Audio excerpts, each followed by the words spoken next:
organization, around about 1/3, and the rest, more than 50%, each institute has to earn by projects. So this is a change of culture. And I think, and I believe, that is absolutely necessary. Why? After reunification, I was director of the Treuhand Trustee for privatization. It means privatization of former state-owned companies. And I know the situation in the former German Democratic Republic after the unification very well.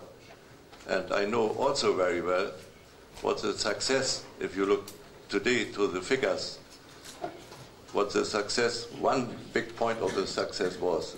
If you look to the cities of Dresden, Leipzig, Jena, and so on, you will find 5, 6, or 7 new Fraunhofer institutes there, and you will find a complete new technology. It means Solar Valley. It's a complete new production and new technology for the former German Democratic Republic place. There's only one point. I can give more explanation, but it's not enough time. But what I feel is that it's absolutely necessary to have a clear strategy. In Germany, our government says high-tech strategy. The second point is what I heard and learned is implementation is a big, big point, and also reviews and continuous benchmarks is my recommendation, to make this process sure, to look to the mirror and day by day, not half year, next year, day by day, to make this as a continuous improvement process. But look to the Fraunhofer organization. This is the reason because I have to leave a little bit earlier, because I have to sign an agreement today with AEF, because we are the first organization which signed a memorandum of understanding, and our goal is to build a competence center for engineering in Aktau, in the new campus area of the Caspian State University, and I hope that this will be a kick-off for other activities in Kazakhstan. Thank you. If we can have one quick follow-up before he goes. How did you define the Solar Valley then, if I heard you correctly? How did the government help define what the unique selling proposition would be for Eastern Germany in that particular space? Was it certain character traits that said we could specialize in this sort of area beyond classic engineering that Germany is famous for? Solar Valley, first there was the idea of 4 or 5 people.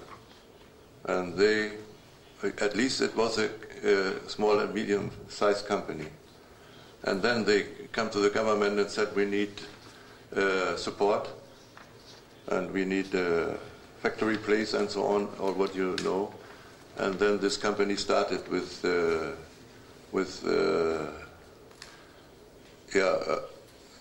benefits at least, but not only from Germany. It's important to know that a lot of money in this area is from the European, from the AEF reform. You know this AEF reform from here. And the successful company which started, the name now, you know this name, if you look to the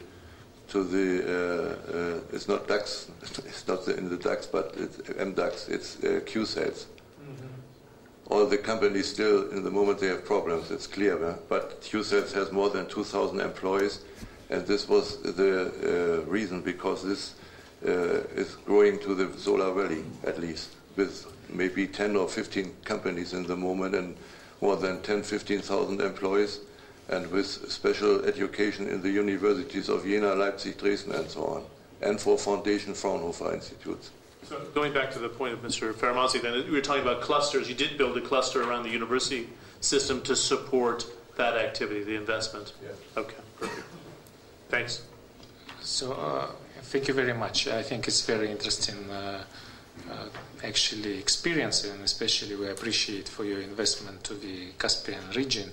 We would like to create some kind of energy hub in order to develop engineering, what Mr. Baltashev mentioned. So not just producing oil and gas, but producing some oil and gas servicing economy. And I think this investment, this interest will be very much interesting for us, especially if you come back to the Norwegian experience. So we know that like in Stavanger or in let's say in Aberdeen in Scotland also they create in Houston after when we let's say the oil was over, the let's say was good opportunities to create some new service economy, and now the Norwegian produce special equipment which was never produced in other countries, and this also bring let's say money back to Norway.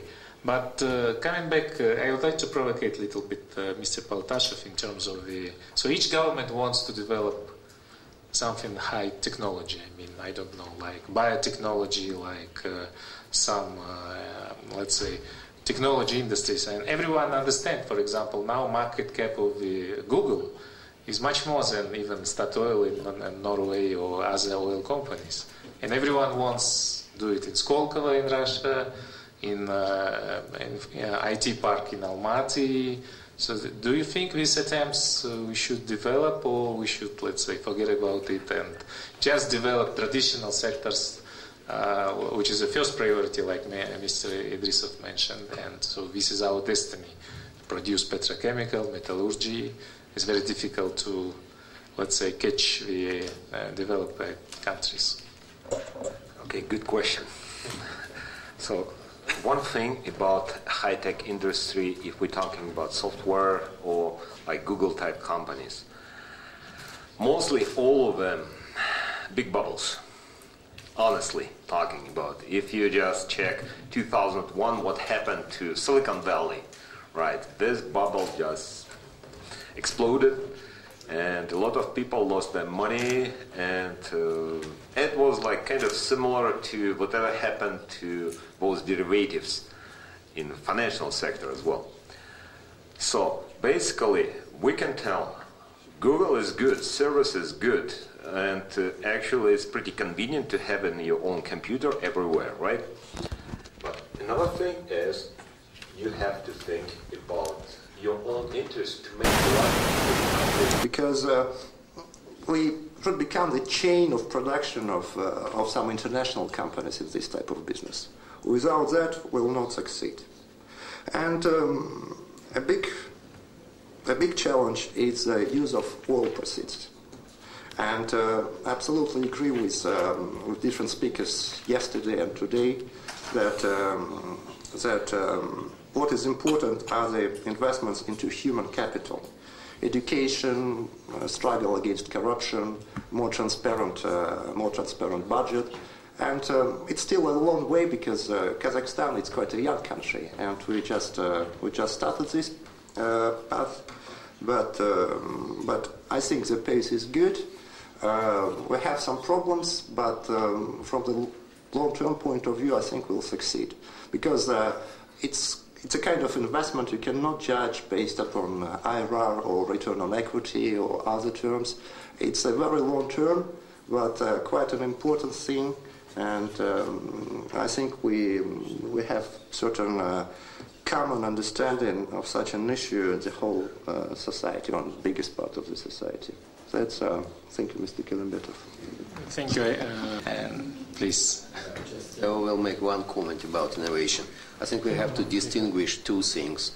Innovation will take years, probably it will take 20 years, probably 50 years, but government should support because that's our discussion, okay? Sure. It's a really good question, yes, that's part of the strategy. And I would like to involve more people, and after Timur, I would like to ask our Chinese colleague.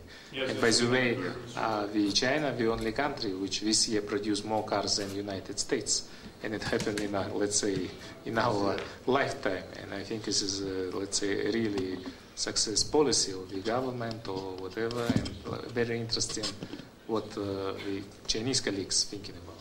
Good. Do you want to go to Mr. Wu? Что сегодня имею шанс, чтобы участвовать в сегодняшнем круглом столе насчет роли государства по развитию экономики. 中国是从计划经济向市场经济过渡的，所以我们认为呢，这个市场经济需要发挥它的基础性作用，政府的调控呢也是不可缺少的。Китай сейчас развивается с плановой экономики в рыночную экономику. И я считаю, что рыночная экономика, здесь, конечно, рынок – это как основа всего. Рынок является основой. Но